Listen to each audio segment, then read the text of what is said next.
Ha esetleg a testbeszédes srác nézi, akkor csináljon már meg nekem is, hogy most szorongok-e.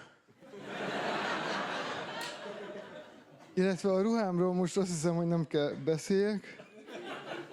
Elég, ha annyit mondok, hogy ketten raktak bele. És utoljára ilyet akkor éreztem, mikor általános iskola alsóból fölkerültem általános iskola felsőbe, és akkor már járni kellett teremről teremre, és akkor így mentem, és akkor az egyik vállamon volt a táska.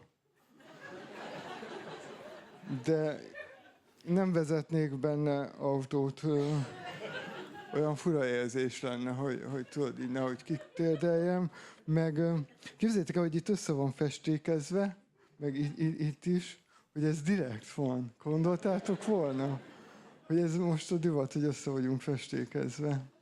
Más azért el kell menni dolgoznia.